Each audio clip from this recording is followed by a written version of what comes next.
नफरत जो है वो ईरान की खामेनेई सरकार के उनके शासन के खिलाफ भी है और ये जेनजी के मन में है।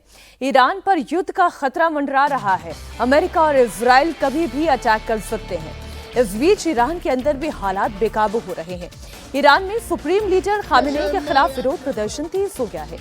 राजधानी तेहरान के ग्रैंड बाजार में जमकर तोड़फोड़ हुई, पथराव और आगजनी की तस्वीरें आई। तेहरान में सैकड़ों की संख्या में लोग सड़क पर उतरकर अयातुल्लाह खामेनेई के खिलाफ नारे लगा रहे हैं। तेहरान के अलावा बगावत की आग ईरान के 100 से ज्यादा शहरों में भड़क रही है।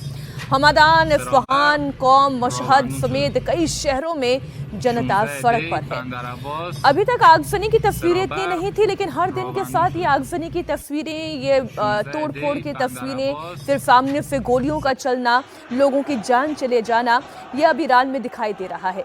खामेनेई को सत्ता से बेदखल करने की मांग हो रही है और 11 दिन से चल रहे इस हिंसक प्रदर्शन में 36 लोगों की मौत हुई है, लेकिन भीड़ है कि वो पीछे हटने के लिए तैयार नहीं है। इस बीच एक खबर ये भी आई थी कि ये भी हो सकता है कि खामेनेई अपने कुछ सहयोगियों के साथ रूस में शरण ले सकते हैं, वो अपना देश छोड़ सकते हैं। ऐसी भी परिस्थिति क्या बन रही है?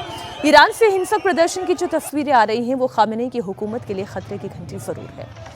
इलाम प्रांत के मालिक शाही शहर में गुस्साई भीड़ जमकर आगजनी कर रही है। मालिक शाही में प्रदर्शन के दौरान अब तक 4 लोगों की मौत हुई, 30 से ज्यादा घायल हैं। मौत से गुस्साई भीड़ सरकारी बिल्डिंग को फूंक रही है और यहीं से खतरा जरा बड़ा होता चला जाता है।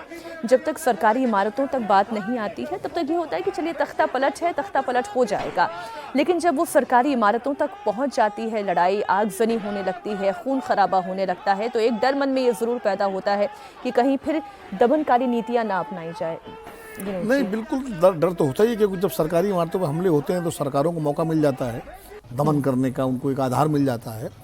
और अभी तक तो ईरान में गोली चली है, 1200 लोग हिरासत में भी लिए गए, शायद ज़्यादा हो गई होगी संख्या।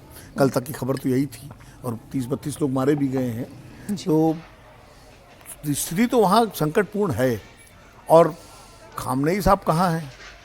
खामनेई साहब को कायदे से तो इस वक्त राष्ट्रीय टेलीविजन वगैरह पे आगे कोई संदेश देना चाहिए, अपील करनी चाहिए। भाई, अगर आप लोकप्रिय नेता हैं, खबर तो ये आ रही है ना कि वो ये भी हो सकता है कि रूस में जाकर अपने सहयोगियों के साथ शरण ले लें। खबरों पर भरोसा मत करिए, खबरें प्लांट भी बहुत होती हैं। और अगर इस आंदोलन के पीछे अमेरिका के समर्थन है, जैसा कि ट्रम्प साहब खुलेआम कर रहे हैं, तो खबरें तो पश्चिमी मीडिया से भी बहुत प्लांट होती हैं। खबरों पर मत जाइए। अभी तक तो स्थिति ये है कि खामनेई जहाँ भी होंगे ईरान में ही होंगे, और जिस दिन खामनेई ईरान छोड़ देंगे उस दिन बचेगा ही नहीं। उस दिन तो अपने आप तक वो सत्ता ध्वस्त हो जाएगी, क्योंकि कोई कंट्रोल करने वाला नहीं होगा।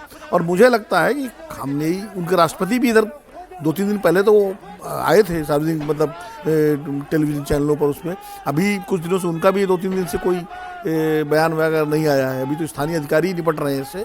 लेकिन ये कोई मुकम्मल रणनीति ईरान सरकार की नहीं दिख रही है, जिससे लगे कि इस आंदोलन से निपटने के लिए, बातचीत करने के लिए, कुछ करने के लिए कोई पहल हो रही हो। अभी तो खाली ये हो रहा है कि जहाँ भीड़ आती है, हिंसा होती है, पुलिस पहुँच जाती है, गोलियाँ चलती हैं, आंसू गैस चलती है, वाटर कैनन चलती हैं, और मैंने एक लॉ एंड ऑर्डर प्रॉब्लम मान करके वो इसको डील कर रहे हैं।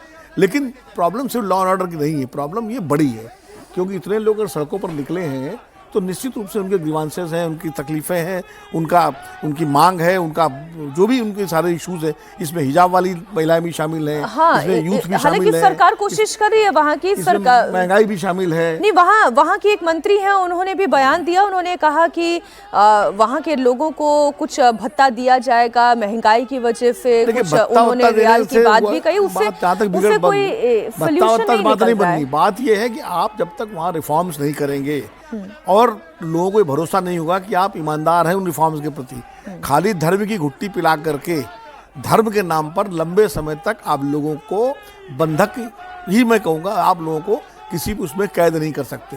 ये तो मानसिक बंधन तो बांध ही दिया गया, जिसकी बेड़ियों से अब ये लोग आजाद होना चाहते हैं।